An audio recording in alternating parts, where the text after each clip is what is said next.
What if the stories you know about World War II are only part of the truth? Hidden beneath rubble, sealed in vaults, or erased from the record, some events were never meant to be found. What you're about to see was classified, denied, or deliberately buried for decades. These aren't battlefield legends. They're secrets, and we were never supposed to open them. The cello was found by accident, half buried beneath the scorched timbers of a synagogue in Warsaw's Old District. Soviet engineers had been combing the ruins for hidden mines when one soldier, tripping over what he thought was a gas pipe, uncovered the instrument's polished scroll peeking through the ash. It was impossibly intact. No burn marks, no shrapnel wounds. Just dust and the faint imprint of fingerprints on its strings. At first, the soldiers joked it was a relic of some pre-war concert, a Jewish orchestra perhaps. But one of the men, a former conservatory student turned tank mechanic, recognized something far more curious. The cello was tuned, recently. Someone had been playing it. Recently enough that the strings hadn't slackened. Beneath the bridge, he found a scrap of paper wedged tightly, covered in music notation. It wasn't a traditional score. It looked like noise, sharp staccatos, dead stops, and haunting tremolos. As if composed not for beauty, but for signal. The instrument was quietly packed up and sent to Moscow, where it disappeared into the archives. But that was only the beginning. In 1974, decades after the war, a Polish archivist reviewing OSS declassified microfilm found something strange, a field report titled Chopin's Ghost. It described a Nazi officer who had been stationed in Warsaw in late 1943. According to a captured informant, the officer had become obsessed with a Jewish cellist who played nightly in the ruins, untraceable, uncatchable. He claimed the music followed him, that the same haunting melody appeared every time he made a decision that led to bloodshed. By December, the officer was requesting psychiatric leave. Weeks later, he shot himself in a rail car outside Lodz. The last words in his diary? Asterisk, he played again. I heard it in my bones. Asterisk. The cellist had no name in the report. No photograph. But other records hinted at him. A resistance courier once described a boy with frostbitten fingers playing something that made even the Gestapo pause. A British SOE radiolog referenced a musical signal near Ghetto Sector 3, recurring every Thursday night. The logs showed Morse activity spiking exactly 5 minutes after the music stopped. The implication was chilling. The cello wasn't just defiance, it was communication. The trail led eventually to Marek Rosenbaum, a child prodigy in Krakow before the war. Born in 1929, he was admitted to the Warsaw Conservatory at just 9 years old. But by 1941, the conservatory was shuttered, and his family forced into the Warsaw Ghetto. His mother died of typhus. His father vanished after refusing to join the Judenrat. Marek survived, somehow, and in 1943 was rumored to have escaped during the first deportations to Treblinka. What happened next became the subject of whispered myth.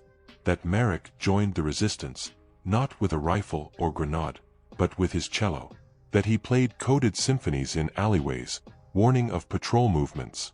That he taught others how to use bow strokes and rhythm patterns to mimic enemy movements or signal safe houses.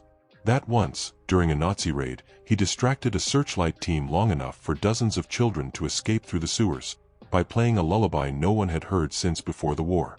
After the war, stories of the cello faded into folklore.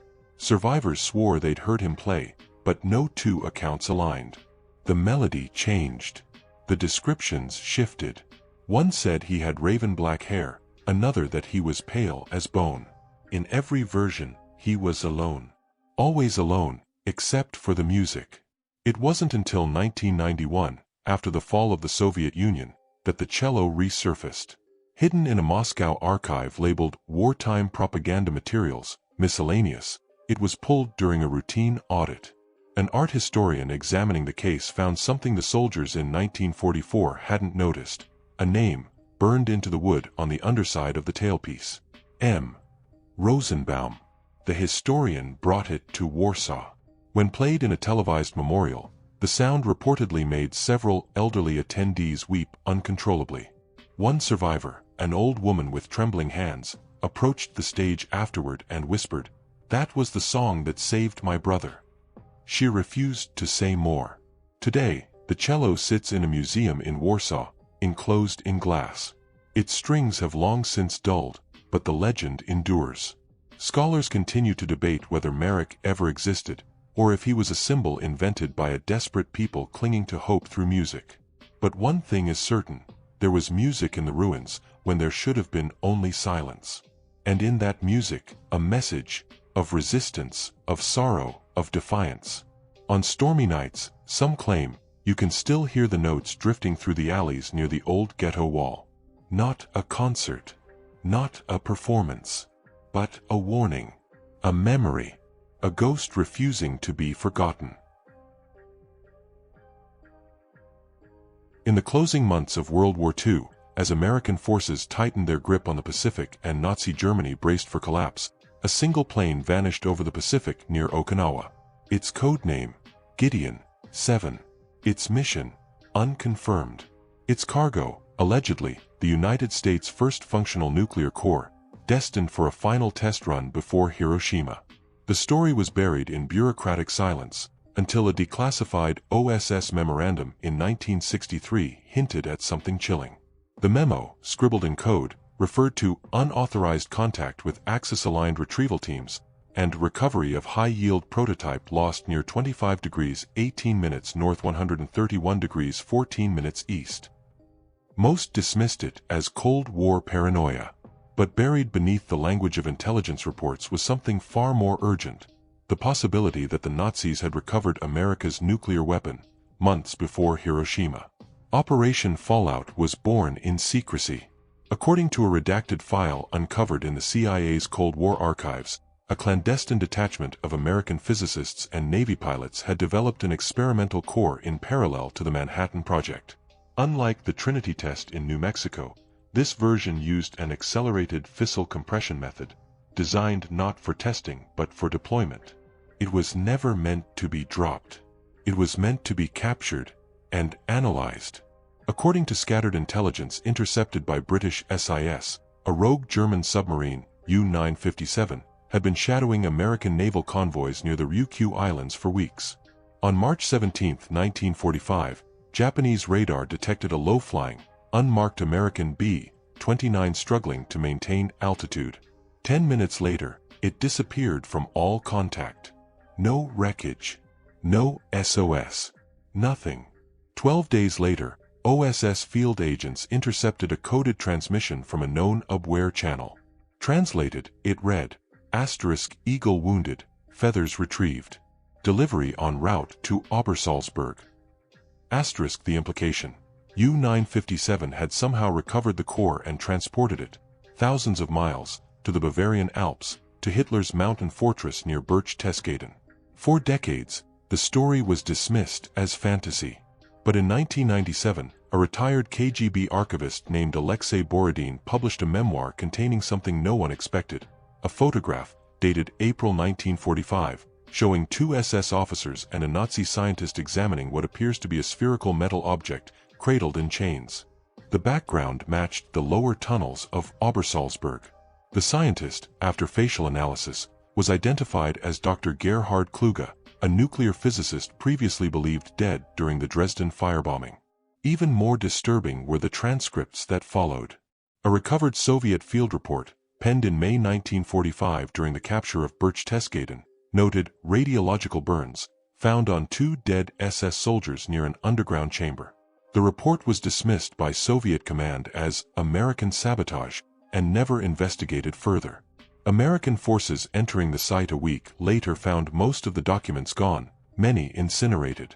But in one steel drawer, beneath melted files, they found a scorched notebook. The cover had been destroyed, but inside were a series of formulas, the same formulas used by Manhattan Project physicists to calculate implosion symmetry. The writing was not in English. Operation Fallout was erased from all official records shortly after. Its few surviving personnel, pilots, engineers, scientists, either died mysteriously or were transferred to black sites. The Navy claimed Gideon 7 had suffered engine failure and was lost at sea. Families received only vague telegrams. No funerals. No remains. But not everyone believed the lie. A former Marine radio operator stationed on Okinawa recalled intercepting strange chatter during a stormy March night, German-accented English, referring to a treasure fished from the sky. He reported it to command. 2 days later, he was removed from duty and reassigned to supply transport in Saipan. Some theorists believe the recovered bomb, if real, was never successfully activated by the Nazis. That their understanding of nuclear engineering wasn't advanced enough to replicate its function. Others argue that German physicists came terrifyingly close, and that only Hitler's suicide prevented the weapon's unveiling. One chilling theory, posed by a Cold War historian in 2012, suggests that remnants of the fallout core were later discovered by Soviet agents and smuggled to Moscow, kickstarting Stalin's accelerated nuclear program. This would explain the USSR's shocking test success in 1949, 4 years after the Americans dropped the bomb. To this day, no trace of Gideon 7 or its crew has been found. The last alleged sighting came from a Japanese fisherman who, in 1946, claimed he saw a metallic object like a steel moon floating on the sea before it was towed away by a black submarine with no markings. The American government denies all of it. So do the Russians. The British remain silent. But in a Swiss vault sits one final piece of the puzzle, a Nazi command log recovered by a Mossad agent in 1961 during the capture of Adolf Eichmann. It's brief, cryptic, handwritten in red ink, asterisk, the Americans played Prometheus. We simply caught the fire before they knew it had fallen. Asterisk.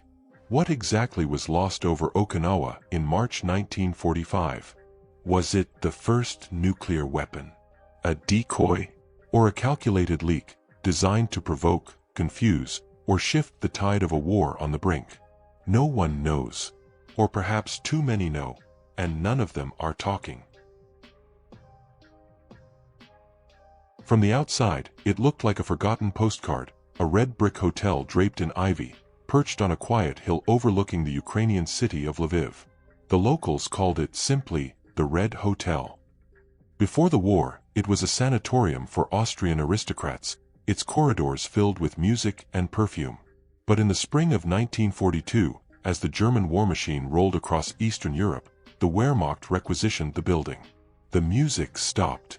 The screams began. Officially, the Red Hotel was repurposed as a military administrative center. But eyewitnesses, including a former Gestapo typist who defected to the Allies in 1946, revealed something far more sinister. Beneath the floors, hidden behind fake walls and disguised supply closets, the Red Hotel had been converted into an unregistered black site for the interrogation of captured Soviet officers, partisans, and suspected collaborators. Run not by the regular army, but by a shadow unit within the Reich Main Security Office, RSHA. What made the Red Hotel infamous wasn't just its secrecy. It was its silence. According to Allied intelligence, no prisoner ever left the premises alive. Over 200 confirmed entries. 0 exits. And yet, no formal records were ever found, only fragments, bloodied index cards, coded ledgers with names and dates, and interrogation notes written in charcoal on wallpaper. In 1944, as the Red Army closed in on Lviv, the Nazis abandoned the hotel. They left behind no guards, no explosives, no trace, except for a padlocked room in the basement that neither Soviet engineers nor post-war investigators could open. By the time the KGB returned in 1946, the padlock was gone. The room, completely empty. Except for 42 identical leather suitcases, neatly stacked in rows, each bearing a name and rank of a missing Soviet colonel. The Soviets sealed the hotel immediately. No press. No official notice. It was erased from Lviv maps and reassigned under a false address. The locals were warned, speak of the hotel and disappear. And many did. But rumors persisted. That it wasn't just an interrogation center. It was an experiment. Survivors from surrounding ghettos whispered that the Red Hotel had no clocks. That time moved differently inside. One Polish courier claimed she entered the building to deliver forged documents, and when she exited, 3 days had passed, though she swore she was inside for only minutes. In 1953, a defector from East Germany told the CIA about a secret Soviet psychiatric ward where former Red Hotel prisoners were kept under heavy sedation. The patients, he claimed, had identical symptoms: intense photosensitivity, uncontrollable tremors, and recurring nightmares involving rooms that breathe and doors that listen. Western intelligence grew obsessed with the location. In 1958, a joint MI6-CIA operation codenamed Echo Maze attempted to infiltrate the abandoned site. Only one agent returned, mute, with ruptured eardrums and eyes permanently dilated. He never spoke again. His final report consisted of only one sentence, scrawled on a medical bandage: asterisk, they are still in the walls. Asterisk. The KGB tightened the perimeter, installing barbed wire and guard posts. By the 1970s, the building had decayed into a red husk, overgrown and crumbling, but always under surveillance. Locals avoided it. Children dared each other to touch its door. None did. In 1991, with the collapse of the Soviet Union, the Red Hotel was finally opened, officially, as part of a war crimes investigation. UN forensic teams, accompanied by journalists and historians, entered the premises expecting another forgotten ruin. What they found defied logic. The wallpaper was fresh. The bedsheets, clean. A kettle still held water. Yet no one had been inside for over 40 years. In the main hallway, a chandelier swayed slowly, though no windows were open. In the basement, the 42 suitcases remained untouched, as if waiting to be claimed. Inside each suitcase was a uniform, meticulously folded, a revolver with a single round, and a letter, never mailed, written in perfect Russian. All 42 letters were nearly identical. Each read, asterisk, I know I'm not myself. If I don't come back, it means the hotel has taken me. Asterisk. To this day, no one understands what happened within the Red Hotel. Was it simply an efficient killing ground for the RSHA? Or something else? An experiment in psychological manipulation, perhaps involving hallucinogens, sensory deprivation, or even early mind control. In 2014, during renovations on the hill above, a construction crew unearthed a concrete tunnel leading back to the hotel's subbasement. Inside were a series of lead-lined rooms, copper wires embedded in the walls, and strange inscriptions in German, Russian, and Latin. One phrase, repeated over and over, stood out: Veritas per dolorem, truth through pain. Ukraine has since declared the Red Hotel a protected war heritage site, though no public access is permitted. Motion sensors line its perimeter. At night, lights flicker inside, though the power has long been cut. Locals still whisper. They say you can hear breathing in the wind. That the Red Hotel was never truly a building, but a machine. That it fed on memories, on terror, on the minds of those trapped within. And if you stand close enough to the old stone gate, you might hear a voice, just under the wind, asking not for help, but for silence. October 14, 1939. Just 6 weeks into the Second World War, Britain woke to disaster. HMS Royal Oak, a massive battleship anchored inside the Royal Navy's supposedly impregnable Scapa Flow harbor in the Orkney Islands, had been sunk by a single German U-boat. 833 sailors dead. The Admiralty was stunned. How had a German submarine penetrated the most heavily defended naval base in the North Atlantic? The official story said that U-47, commanded by the daring Gunther Prien, had slipped through a series of unguarded barriers under cover of darkness. Prien was lauded as a national hero. But beneath the headlines, British naval intelligence scrambled to understand something far more troubling: how Prien had navigated the intricate sea defenses without detection, in total silence, and in near-total darkness. A classified Royal Navy report, filed under X Special Anomalies, suggested a shocking theory, that Prien had help. Not from traitors. Not from codebreakers. But from weather. Weeks before the attack, meteorologists stationed at Scapa Flow had reported unnatural pressure fluctuations, and localized fog formations that moved against prevailing winds. At first, these were dismissed as maritime coincidence. But after the sinking of Royal Oak, one name re-emerged from the files. Dr. Alastair Greaves, a Scottish physicist who had been experimenting with electromagnetic atmospheric manipulation at a remote observatory on Hoy Island, just miles from Scapa Flow. Greaves had disappeared in 1938 after publicly accusing the Royal Navy of weaponizing the weather. He claimed he had developed a system that could generate low-altitude fog banks and temporarily disrupt barometric readings over strategic sites.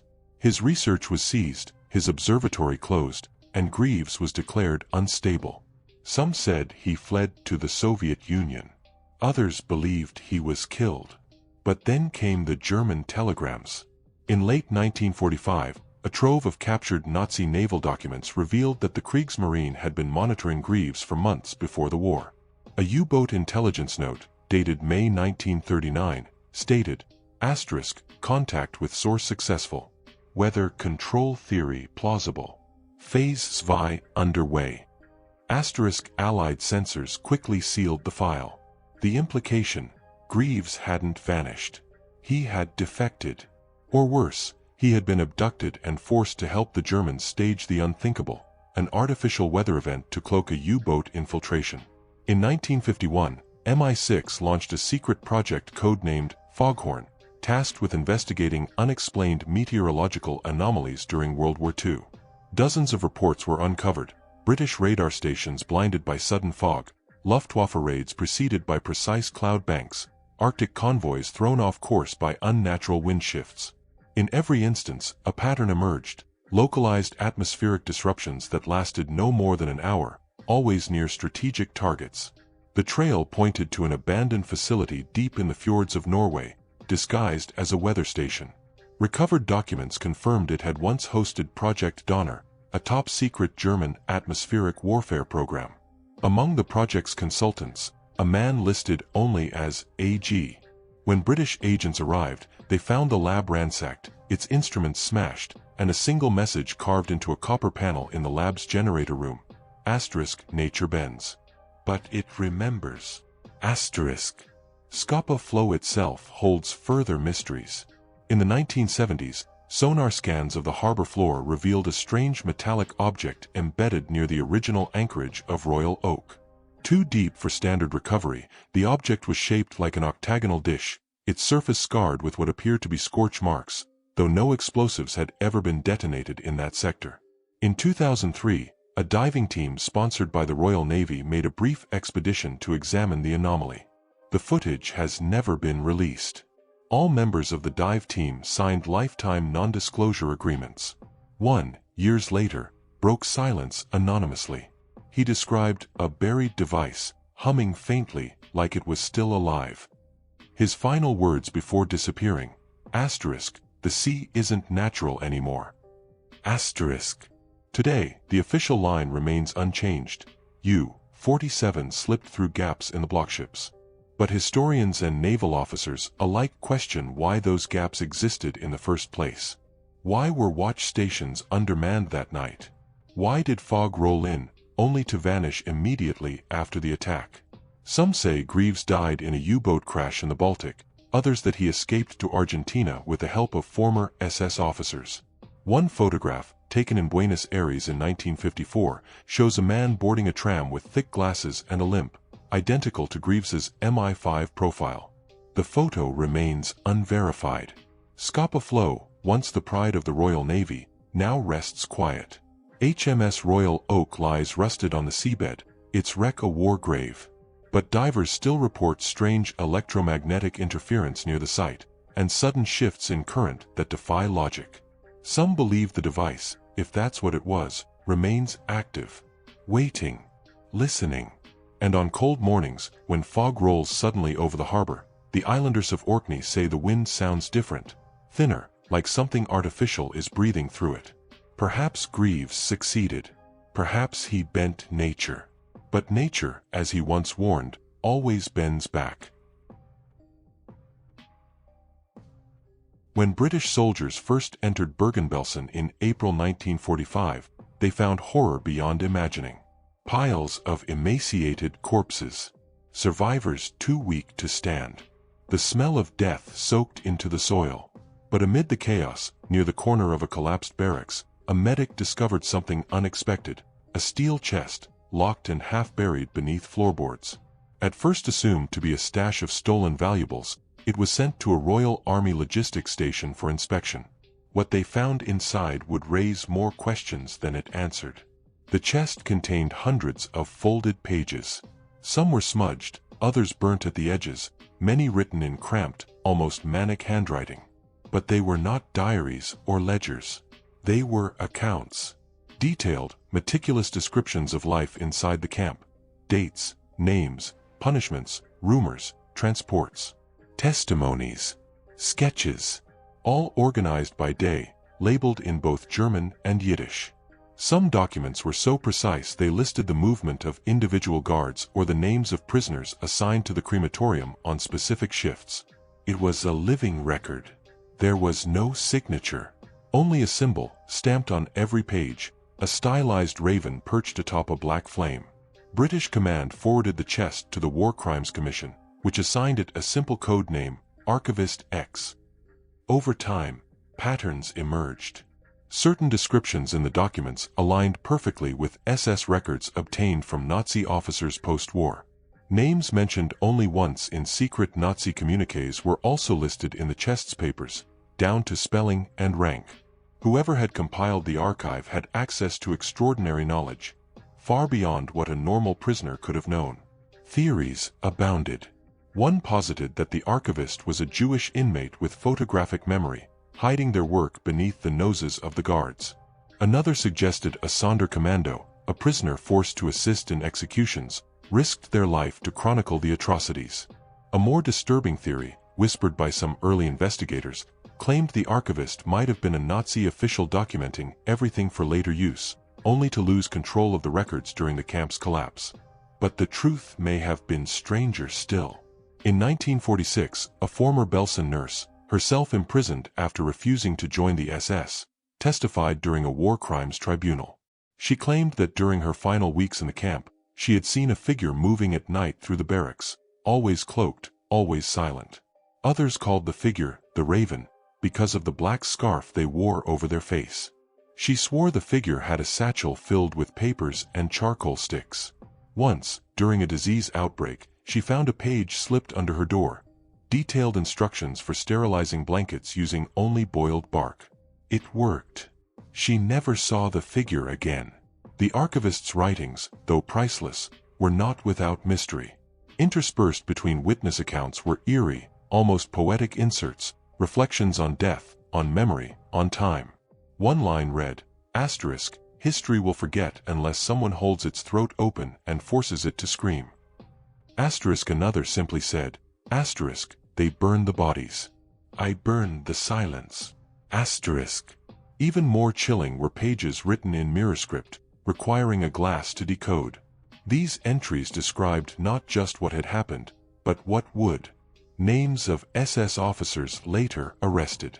Cities that would be bombed. Even dates of Allied advances before they occurred. Investigators assumed they were backdated guesses. But as forensic science advanced, paper and ink testing confirmed the dates.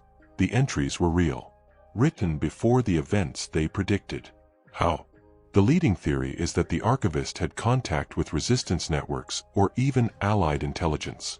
Bergen-Belsen was near several key railway lines, and smuggled information may have flowed both ways. Some believe the chest itself was meant to be found, positioned just below floor level, beneath a loose plank, in the only barracks not destroyed by retreating Germans. The placement was too deliberate.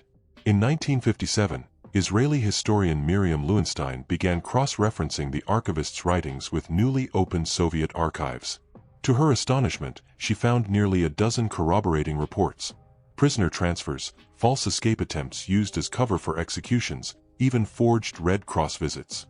But one report stood out, a KGB file noting that a female informant of extreme intelligence had embedded herself inside a German death camp, relaying details to Moscow via coded textile patterns. The file was vague, redacted, but the codename listed matched the British tag, Archivist X. If true, it would mean the archivist was not merely a witness, but a spy. A lone woman working under unimaginable conditions to record the dying heartbeat of history in real time. In 1999, a final clue emerged. During the renovation of a Berlin museum's Holocaust wing, a forgotten donation box was opened. Inside was a book of sketches from Bergen-Belsen. At the back, faintly penciled into the spine, was the same raven and flame symbol. But underneath, for the first time, a name. E. Adler. The museum staff reached out to survivor databases. Only one E. Adler was registered as having survived Bergen-Belsen, a Hungarian Jewish seamstress named Eva Adler, deported in late 1944. She died of typhus 3 days after liberation. No known relatives. No photos. Just a name. Today, the pages of the archivist are stored in Jerusalem, under bulletproof glass. Historians still analyze them, and new connections continue to emerge. Her words, if indeed they were hers, have helped prosecute war criminals, validate survivors' memories, and confront deniers with irrefutable, first-hand truth. The final page of the archive contains no dates, no names, only a question. Asterisk, if I vanish, who will prove that we lived? Asterisk. The world never found the archivist, but her voice endures, in ink, in ash, in truth. You've just looked into 5 World War II secrets that were supposed to disappear forever. But history has a way of whispering back through ash, steel, and silence. The deeper you dig, the darker it gets. So ask yourself, how many more stories were buried, and how many are still waiting to be uncovered?